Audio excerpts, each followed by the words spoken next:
I'm now on the outside of that interrogation room, and clearly you can see that it's one-way glass. I can see into the room, and there's two women who just walked in there that are talking, but I don't believe that they can see out of the room and see me here standing and watching them. All right, I am walking into a cell, a prisoner cell. If the Soviets found that you were not for the party, you could wind up being imprisoned. The Soviets wrongly believed that the East Germans would just go along with what they had to say, and initially didn't set up any prisons or encampments, but soon found that there was resistance and that they needed to add the equipment. So here's the outside of the jail door, and this would be if you needed to pass food or give them something while in prison. So this is where they talked about soon the GDR will need neither prisons nor a wall. So Wolf Bierman once believed, what a mistake. Prison was a key feature of the SED rule. In between 1949 and 1989, GDR courts passed sentence on 250,000 political prisoners who were then subject to intentionally inhumane prison conditions. The regime needed this ever-present threat to ensure survival. Only when the government began to ransom prisoners to West Germany did it begin to improve prison conditions. What you're watching is protests in the street.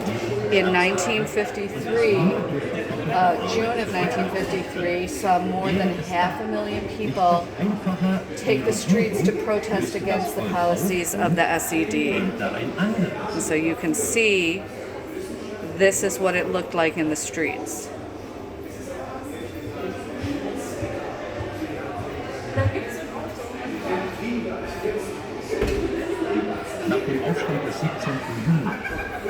There was violence.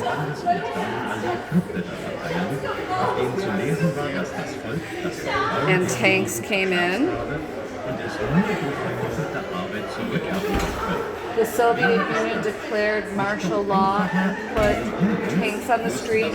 More than 50 people died. The majority of them were shot by soldiers and police.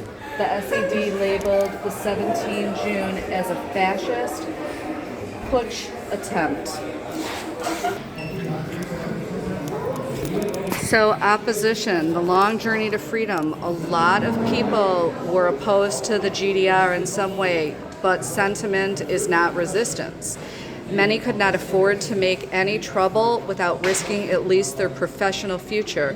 The dictatorship of the functionaries could only be overcome with patience and imagination. As economic dependence on West Germany increased in the 1980s, and Gorbachev surprised everyone with Glasnost and Perestroika, the time seemed to have come. The opposition formed slowly and peacefully within the walls of the church. In 1989, it took over the streets. So I'm in the office that's supposed to represent the MFS, which stands for the Ministry for State Security. I'm not sure why I just figured it out. MFS, Ministry for Security. So interesting that they don't have two S's. So they talked about the Ministry for State Security was established by a law on the 8th of February 1950, reporting the parliamentary procedures. In the official newspaper of the party wrote, the law was passed unanimously without discussion amidst thunderous applause, remarkable even for the puppet parliament of the DDR. Such an approach reflected a political reality. A brutal East German secret police force, KS, had already been working with the Soviet security apparatus to suppress political discussion either on the streets or in the parliament. So this meant that you couldn't talk about politics. We talked about the chief at this time was Eric Mielke, and he was there from the beginning. He started as a deputy, and he soon climbed to a higher position in 1957.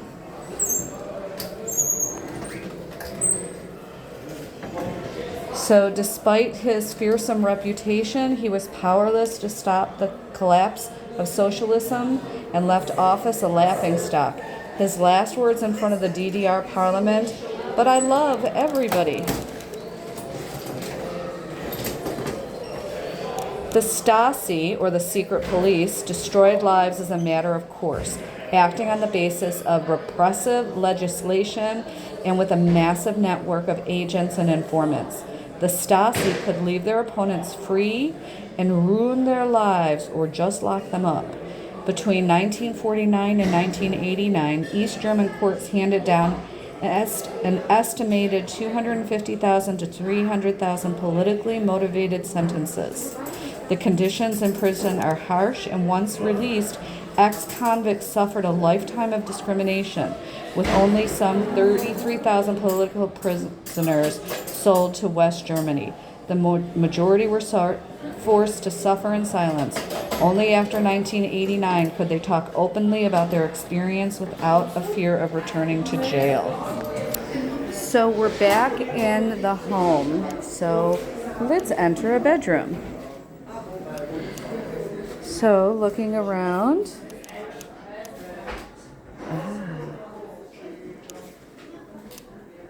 this is what a typical bedroom in a building that looks similar to this. One of the stark differences you'll see between East and West Berlin is that most buildings on the east side are very Soviet looking, very Russian looking. They were very square, plain, unadorned, and were very box shaped. So, you want to see something funny? Watch this. When I open the closet, it dresses me. Let's see. Hello. Let me stand taller. Hello. It's Mrs. Newman. Hello. Yeah, I'm just glad that they didn't put me in one of the men's suits we saw earlier. Going into what looks like the children's bedroom. There's other people in there, so I will wait. Here's our hall tree. Not much different decor than what you may or may not have in your house. Lovely wallpaper. So we come in here, and Levi's. It says Levi's, the original for young people, the slim cut cotton Levi's, was a holy grail of sorts. For the SED, it was a thorn in their side. Wearing Western jeans was considered an act of rebellion. But most people, it was just a matter of style. Levi's jeans were available at expensive stores and cost a lot of money, and they were sometimes smuggled in from the West. These are probably some of the same jeans I had. Buttonfly, yeah, original. I'm sure that I had these when I was in high school. Here's another view of a Soviet-style apartment building. Again, very square, very plain, no adornment. We're entering the kitchen now.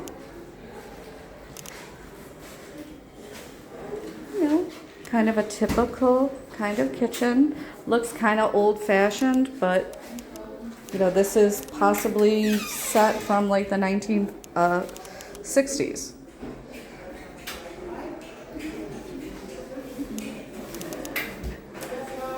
But they have coffee makers, blenders, all sorts of things. You'll notice that Their outlets are very different than ours. I actually had to bring an outlet adapter with me so that I could plug my items in.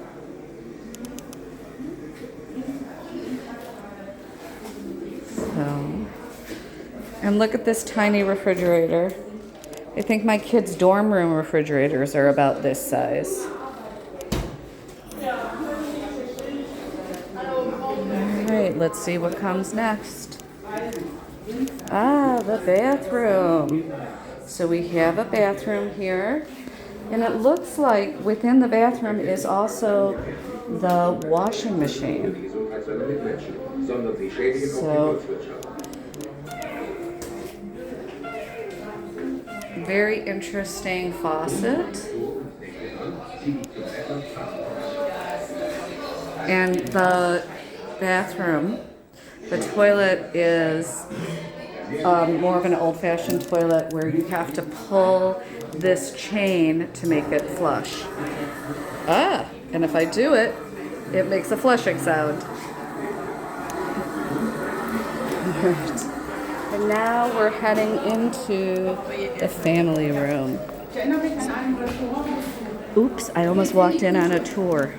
We'll have to come back to that. So I talked a little bit before about how it was very difficult to travel, and it was, except for a small circle of privileged people, and they consisted of functionaries, so like high up government officials, academics, famous artists, and top athletes. The travel cadre was expected to behave as a loyal DDR ambassador. The danger of defection was great, especially in the case of athletes. 600 simply did not return. And that was very common. I remember as a kid in the 70s and 80s, I would hear about great athletes coming both from Eastern Berlin and from the Soviet Union, who, after they would perform in their sport, or they would play their sport, perform their sport, or if they were a musician, do a concert, they would stand up and say, "I defect," and that meant that the United States or other countries where they were would have to give them political asylum, and so they would have to take them in and protect them. It was something that I don't think at this point I really understood when I was young, but I seem to understand better now.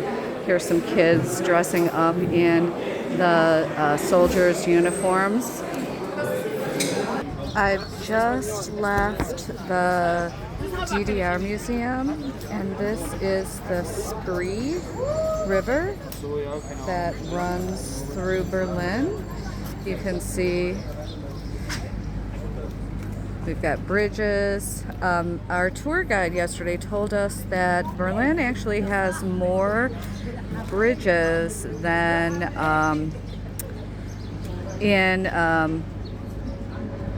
I'm losing my train of thought. Venice, Italy. But no gondoliers moving you down the river. Right in front of me is a beautiful church. It's called the Dom, and it is being worked on. You can see that there's scaffolding all along the top. Let's walk over there and see if we can get in. This says Berliner Wassertaxi 1 hour Spreefahrt, and that's Berlin water taxi. You can see the water taxi. And it looks like the water taxi is smart enough to give you an umbrella for keeping the heat out. So this is a 1 hour tour on a water taxi. Here comes another boat. No freight. Not sure what that means, but it looks like it's some type of tour boat. Maybe it is, oh, look, they have tables there. It looks like it's probably like a cruise boat for dinner. Here's another perspective of this church that we're going to try to go into.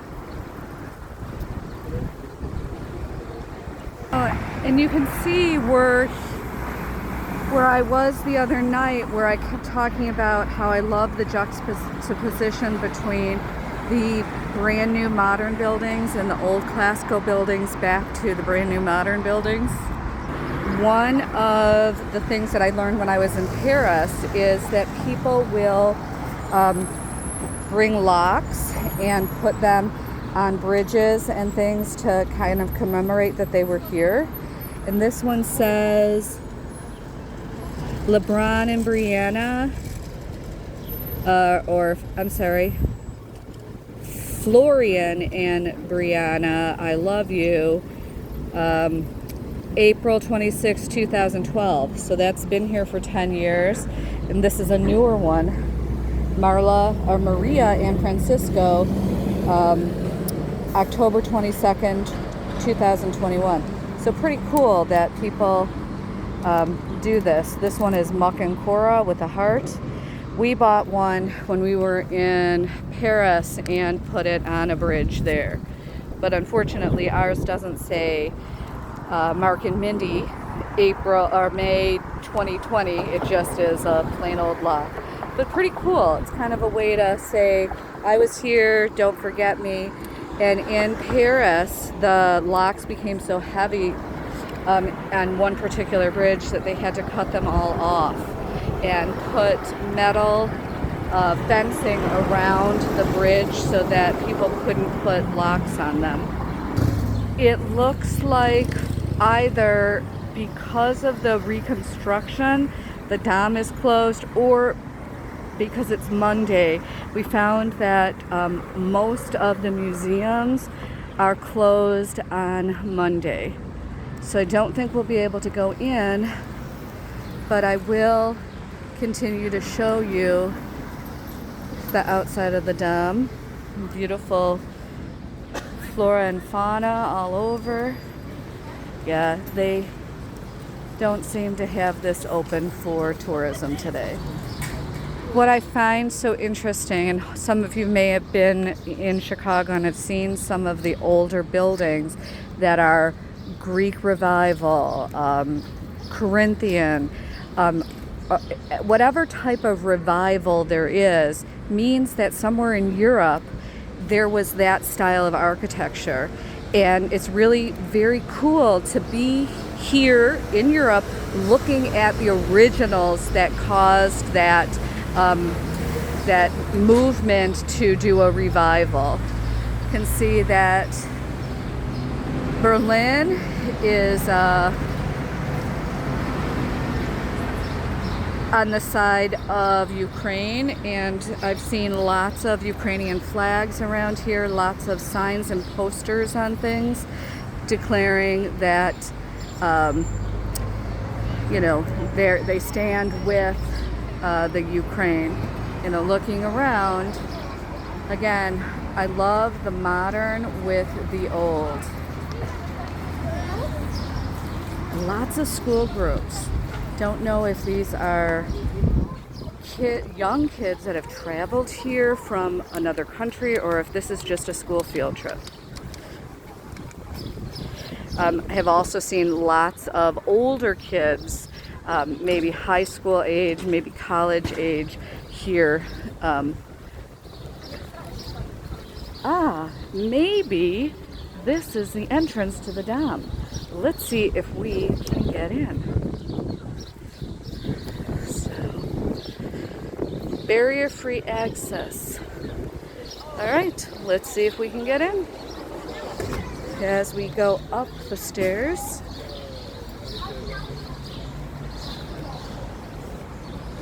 let's see what we can do.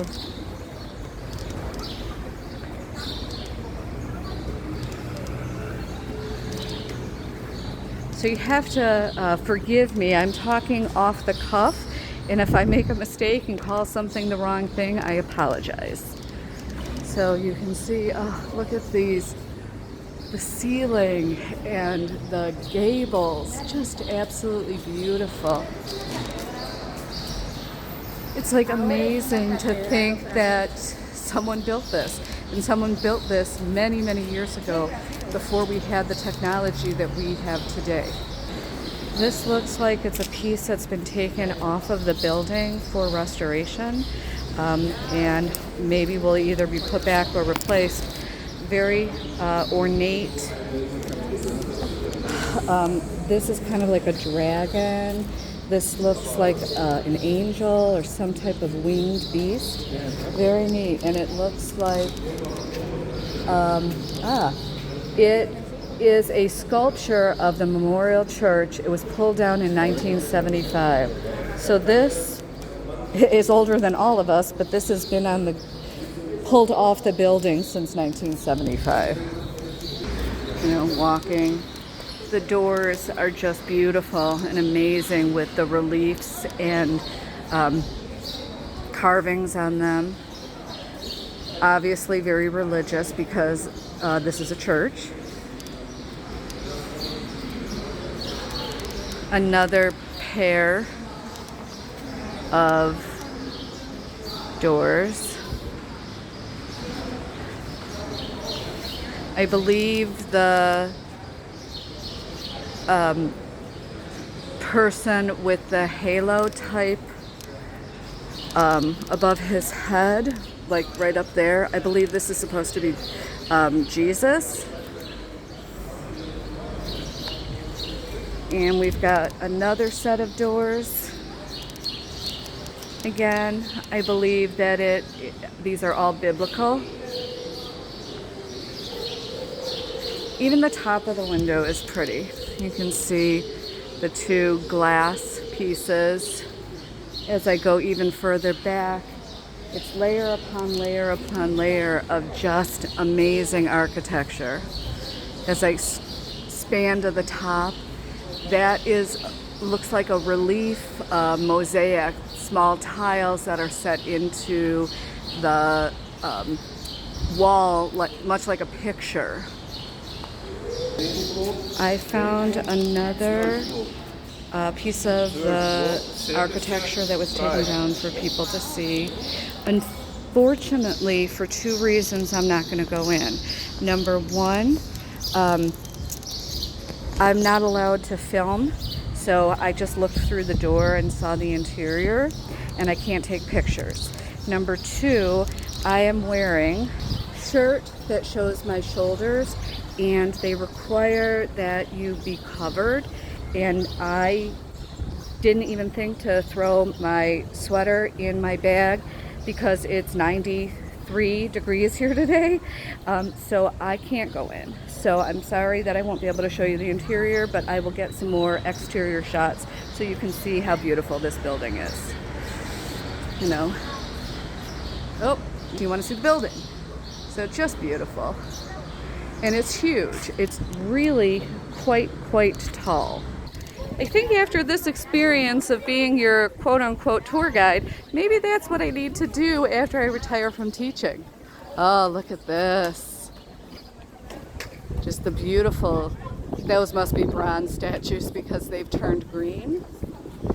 We'll continue to walk, and as I'm walking this way, you'll see that there's another one of those mosaic reliefs in the wall, and again another religious focused relief, just absolutely beautiful. You can see, and you can see just the roof and the ceiling is just absolutely beautiful. So what's so neat is certain places you walk, you see that I lost my nothing. I didn't lose anything. Thought I lost my hand sanitizer, but not a problem. I've got it. But you can see just the reliefs, and I'm going to try to zoom in on these faces. You can see that half of her face has remained dark, while it's oxidized to be, half of her face is oxidized to be green. Pretty cool. And you can see the relief a little bit better. That's a bird.